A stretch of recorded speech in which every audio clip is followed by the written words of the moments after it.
Hi guys, welcome to my channel. Today I'll be visiting a 275-year-old smallpox cemetery in Swansea, Mass., the grave of H.P. Lovecraft in Providence, Rhode Island, and a first for me, the grave of alleged vampire Mercy Brown in Exeter, Rhode Island. I'm very new at all this, so if you like this sort of content, be sure to like, share, and subscribe and tell me where I should go next. To get to the smallpox cemetery, head west on Route 6 and take a right onto Gardener's Neck Road.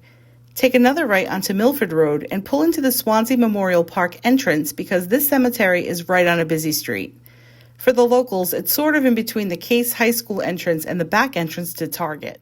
Okay, this is the Smallpox Cemetery in Swansea, Massachusetts, and it is located behind the Target, of all places. If you can see the sign, it says Swansea Smallpox, circa 1750, I believe. So, clearly, there's a lot of traffic right here. So I'm just gonna show you what the street looks like. We are actually right across the street from our residence. And that's their driveway.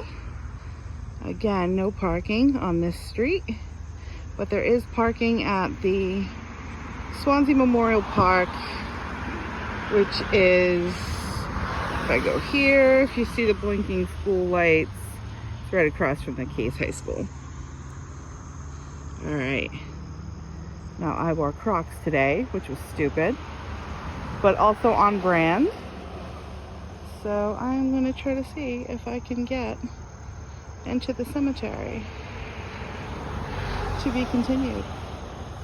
On second thought, I'm not going in there because let me tell you, first of all, there's like no stairs to get down, it's just rocks.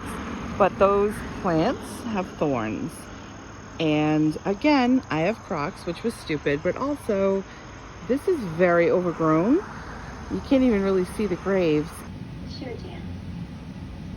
And I don't want to get Lyme disease. So I think maybe coming back in the fall might be a better idea. But for you viewers at home, this is the Swansea Smallpox Cemetery, circa 1750. I probably shouldn't have worn Crocs and capris to wander through the tick-infested woods, so I decided not to get eaten alive and went to Tropical Smoothie Cafe in Seekonk for a drink before paying a visit to HP. Here we are at Swan Point Cemetery in Providence. Let's go inside to find H.P. Lovecraft. If you haven't been to Swan Point Cemetery, you should definitely check it out. Located on Blackstone Boulevard in Providence, this 200-acre cemetery has some of the most beautiful monuments I've ever seen. To find HP's grave, just enter through the main gate and drive straight until you reach the massive Barnaby Monument. From there, immediately bear right onto Pond Avenue and drive down until you get to the intersection called Avenue B. The Phillips family plot will be directly in front of you, and HP is resting just behind the large gravestone. We found him. Howard Phillips Lovecraft, Providence, Rhode Island, Swan Point Cemetery. And it looks like he's been visited by many, many fans who always like to leave little trinkets for him. And he's buried alongside his parents, Sarah and Winfield. Now again, the grave is difficult to find. However, I did a little video of exactly where to find it. It's at the corner of Avenue B. You can see that. And Pond Avenue, which is this area. And that's my car. So this is a large monument. It's actually directly, you can't miss it because it's huge. So when you come down Pond Ave, it's like right there. And then here he is. Sci-fi, horror legend, author, inspiration for many of our modern day greatest authors and writers and directors. Died at only 46, which is very sad because I'm 46. And that is a huge bug. Okay. Clearly I'm not one for the outdoors.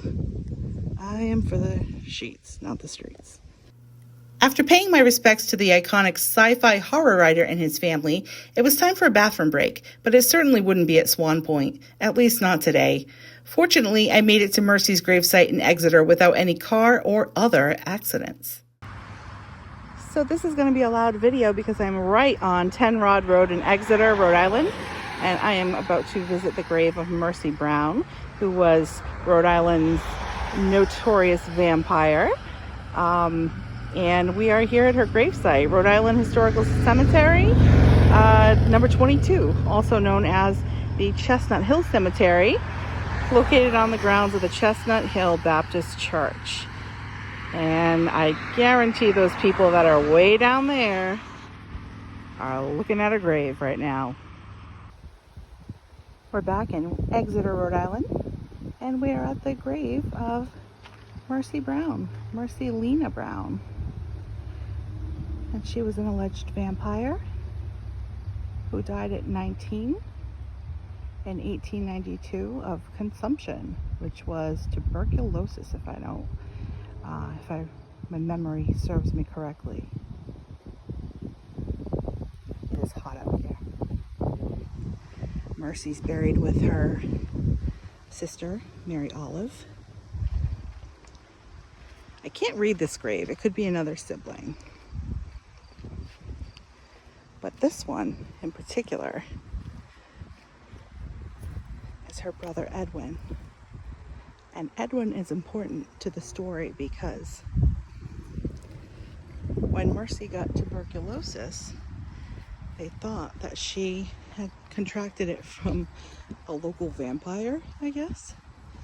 So they wanted to find out what exactly was going on, who was the vampire. So when people started passing away, Mercy being one of them, they started exhuming the bodies. Her father authorized it.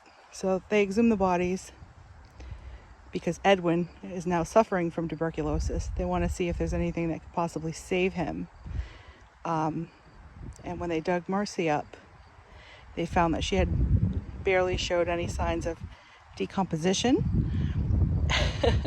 which is nice, but then they all thought she was a vampire. So they took her heart out and they blended it with some of the ashes and gave it to her brother Edwin to drink. Good old Ed over there. And no, it did not work, and he still passed away. So it was alleged that she was not of this world. And some people say she was buried face down in her grave. My yellow Crocs.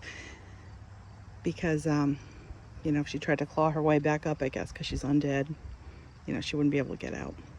I also heard that there's a metal grate on top of her, what's left of her remains.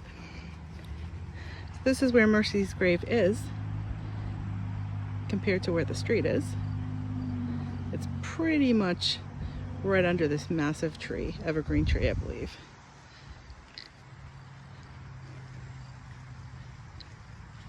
Huge tree. And her grave is very white. Oddly, the only grave without that much decomposition, except for her dear old dad, George, who ordered her to be exhumed. And look at him, he lived a nice long life, especially for that time. I think he was a vampire. I think it was him the whole time. I think this is her mom, Mary Eliza. But that's Mercy. And again, I think she had other siblings, but I'm not sure. I don't know who this is. Might have been another sister. But look at her grave compared to all the other ones. I mean, granted, hers has more traffic. And it also has like a little barrier in the back to protect it. I'll show you the back.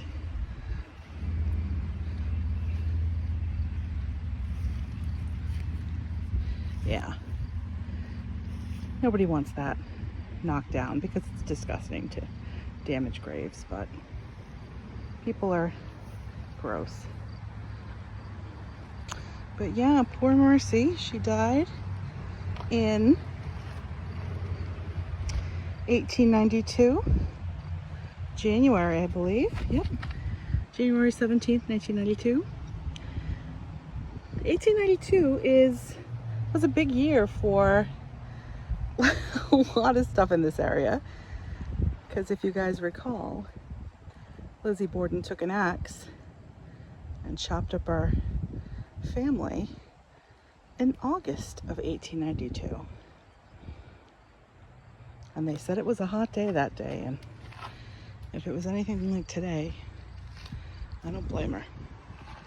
Again, we are in Rhode Island, Exeter, Rhode Island, grave of the infamous Mercy Brown. Poor thing, was probably just a regular girl, got tuberculosis, but now she is one of our iconic, legendary queens of the night. Bye. That concludes my day of creeping around southern New England. Stay tuned for my next video, and remember, never wear Crocs to a smallpox cemetery.